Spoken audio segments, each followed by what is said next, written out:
Welcome to my very first YouTube channel. My name is Micah Russell. I'm from Dallas, Texas. I'm 27 years old and I'm out here trying to figure it out. 27 has genuinely been the hardest year of my entire existence. Like, I don't know what's going on. I'm out here trying to figure it out, but it's not clicking. It's not clicking, Steven. I live in Los Angeles, California. It's so hard to survive out here. Like the rent, I pay so much rent for a place that isn't shit compared to what I could get in Texas. But I'm in LA pursuing my dreams as a model, content creator, and social media manager. However, let me tell you, I have been unemployed for years now. I've been actively searching for a full-time corporate role since October 2024, and I have still not found a job. Honestly, that's been one of my biggest struggles. Genuinely, I have a bachelor's degree in advertising and branding. I went to Texas Tech University, graduated in December 2019. I moved to Los Angeles right after I graduated. COVID hit, so it's kind of hard for me to find a job in the job market. It was really hard for me to make friends in a brand new city because LA had really strict lockdowns. The quarantine was like insane, and it just seems like my entire adult life, as soon as I graduated, like trying to start my career, trying to start my adult life, you know, I just been facing like COVID and recession, inflation, and I'm just drowning, guys. I am literally losing it, and I don't know what's going on. Modeling used to pay my bills full-time, modeling and content creation. I used to make 10K plus months every month for like months, and I was booking jobs left, right, like huge, big paying jobs.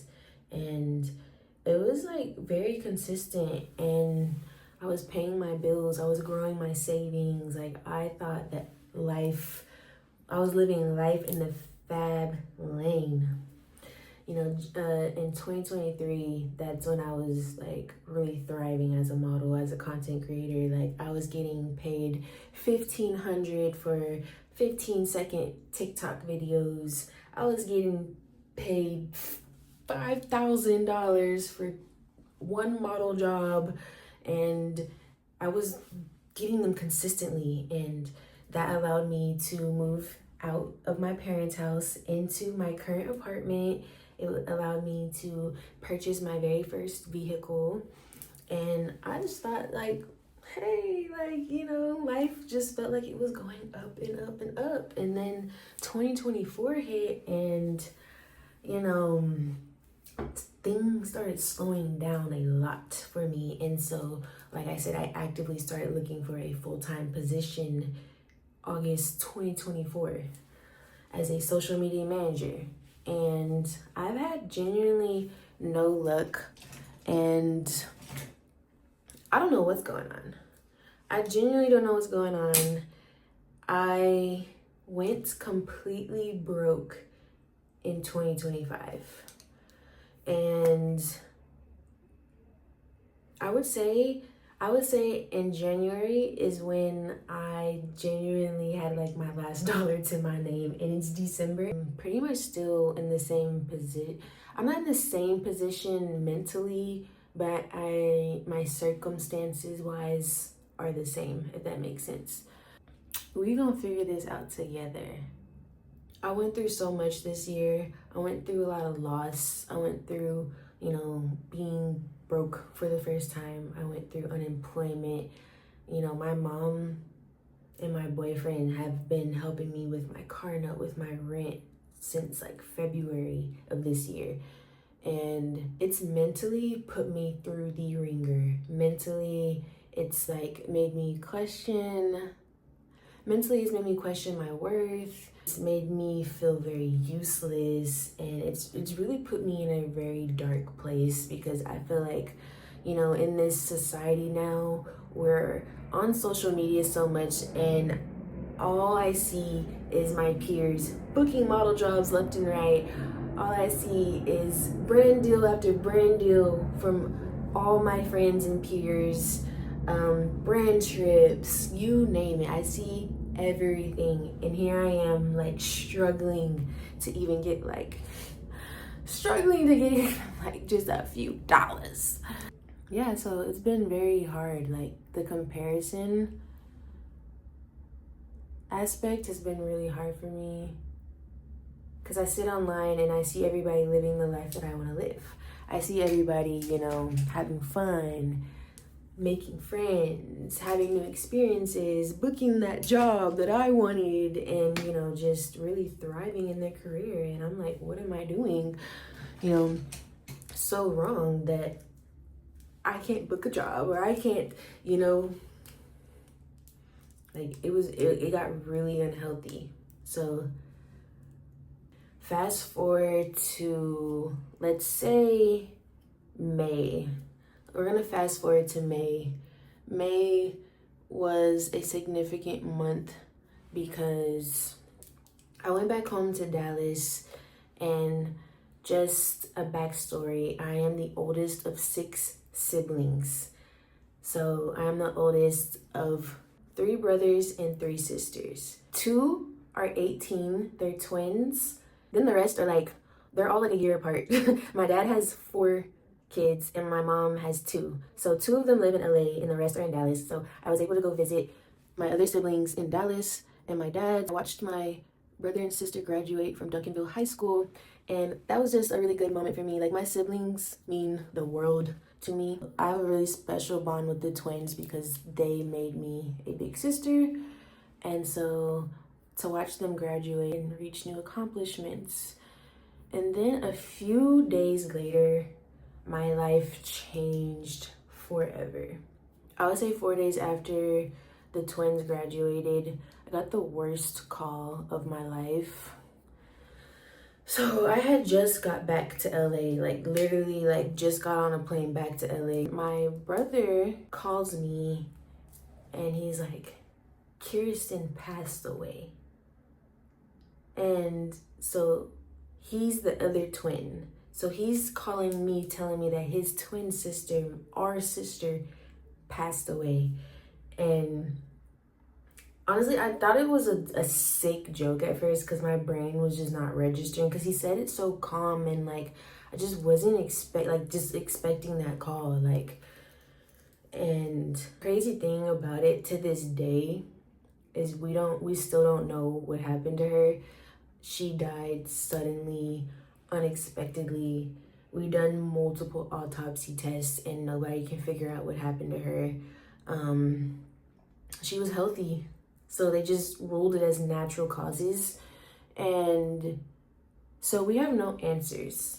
And my perspective on life has completely shifted. It's altered. And this wasn't just a regular grieving process for me and my family, because her twin brother happened to be the #1 quarterback in all of Texas. And he was a 5-star recruit. He got recruited to Alabama.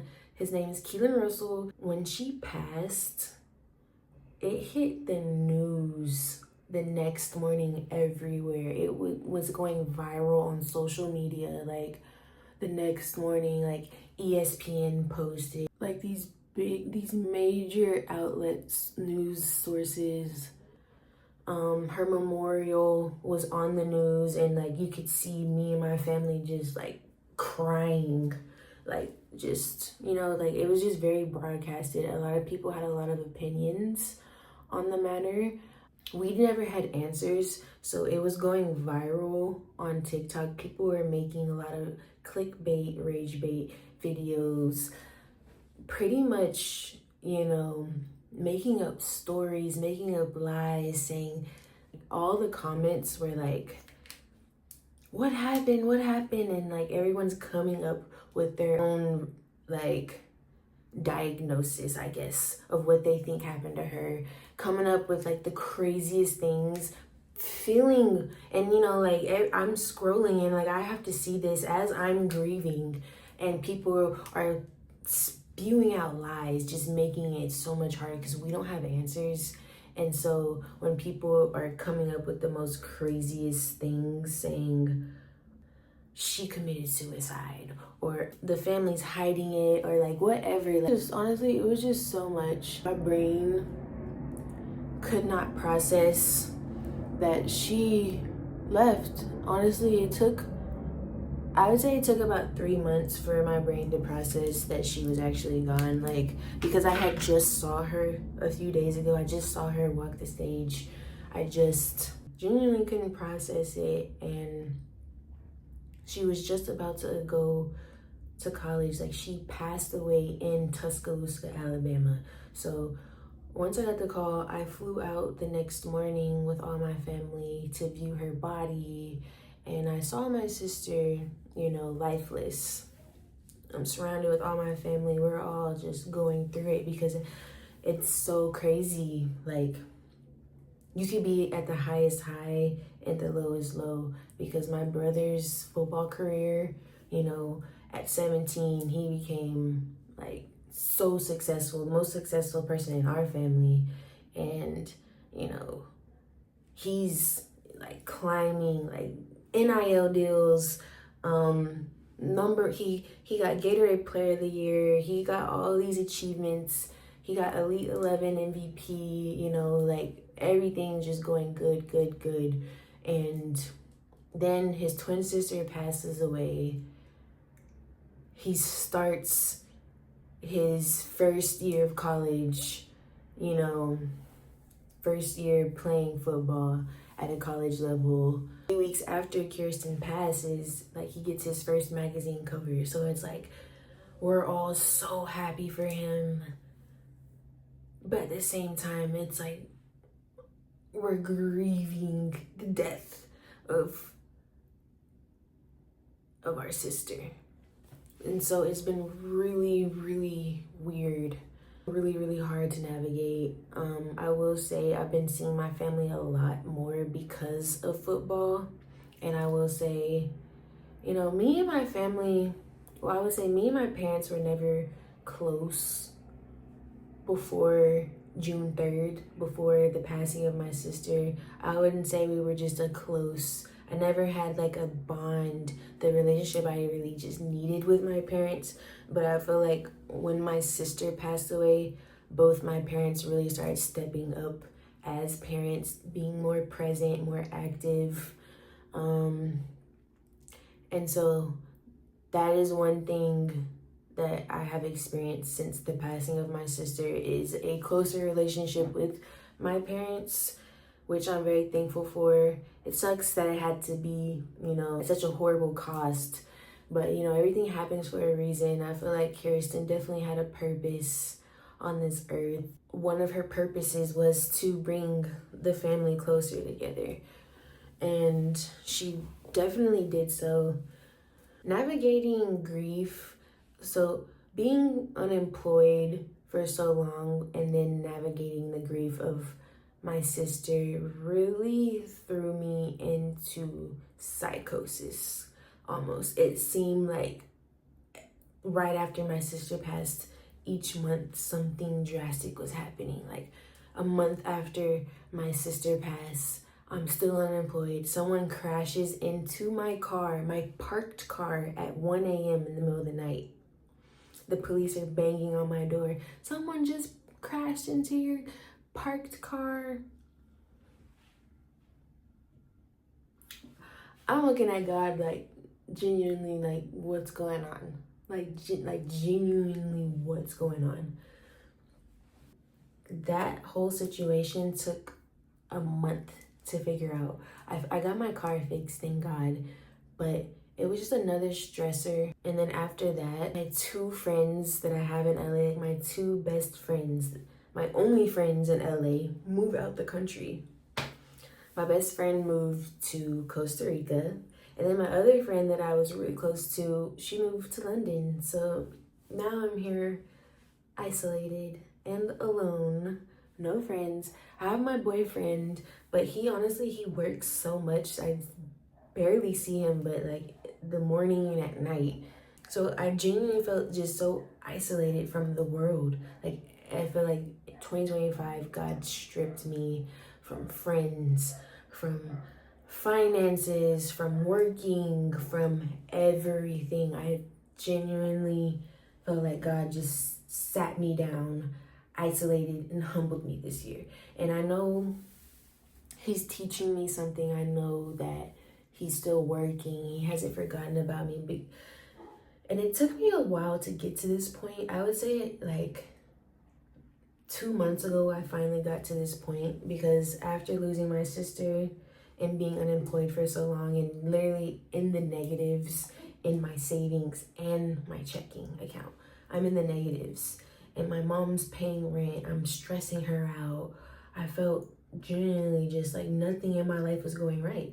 And so I lost faith for a little second. I didn't lose it completely, but I genuinely, like, my relationship with God, I was so angry at Him for just my circumstances. I was angry that He took my 18-year-old sister. You know, like, bad things just kept falling out the sky, like my car and my friends. When I just felt like, oh my God, like, what else? And I started therapy for the first time. I genuinely felt like at that point, like, I needed help. So I entered therapy, and I genuinely felt like that was working for me. One, I needed somebody to talk to. And so I was looking forward to spending that 1 hour with my therapist every other Wednesday. I felt like I really needed help with negative thinking, because I felt like the world was crashing down on me. I felt like my relationship with God was just not strong, and I needed help thinking positively. I needed help navigating my way out of this deep pit of depression. So I started therapy, and I felt like it really started helping me. She started giving me new perspectives and views on how to navigate life whenever it throws punches at you. And I felt like as soon as it started getting good, she tells me that she's going on maternity leave. I didn't even know she was pregnant. She didn't look pregnant. She didn't show. My second to last session, she lets me know that she's going on maternity leave for 4 months. And I'm just like, oh, I wasn't aware. So now I'm not in therapy anymore. I didn't feel like finding a new therapist, because I feel like it took genuinely 3 months for me to fit all my life into those 1 hour sessions. And I just genuinely didn't feel like uprooting everything and starting new with someone else.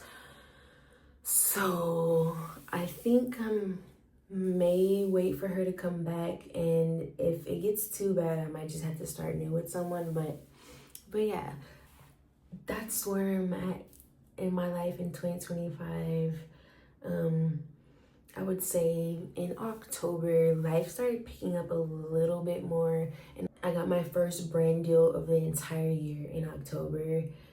And in November and December, I've gotten multiple brand deals in November, and I've only gotten one brand deal in December, but honestly, I've gone all the way up until October without booking model jobs or a brand deal. So I was very thankful. I will say, even though this year was very, very hard, I experienced grief, I experienced loss, loneliness, isolation. I really had to face, my depression.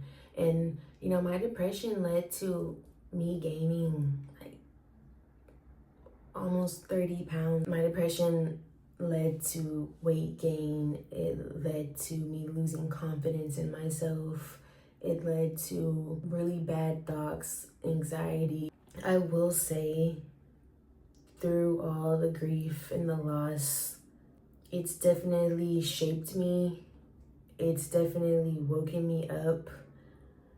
Everything happens for a reason. I'm still here for a reason. God has woken me up for another reason, and I know he has something in store for me. Like, my purpose is not done yet, so I feel like I've gotten to a point where like everything got stripped from me, that all I have to rely on is my faith. Like, I can't walk by sight. There's nothing in sight for me, so I have to walk by faith, and I have to have faith that I will get a job, that I will make friends, that I will be financially stable again, and that I will have a good 2026 year, and God will replenish me for all that I've lost this year. And I'm just keeping my faith onto that. And through everything I went through, I will say that I am closer with my parents now. God has shown me that even with me going without, I've never went fully without, because I'm still in my apartment. I still have a roof over my head. He's shown me that he's never left my side. And even though it's been very uncomfortable, it's been hard, I've never gone completely without. I'm still in my apartment. My mom, I feel like this year, me and my mom's relationship has really strengthened. We didn't have a very close bond, but this year she's really stepped up for me and shown me that, she loves me. She's always going to be there for me. She will never let me fail, and she will support me and sacrifice so much for me. My mom has sacrificed so much for me this year, and even though it's been through hardship, we've grown through this hardship together, and I'm very thankful for it. I feel like we've gotten a lot stronger.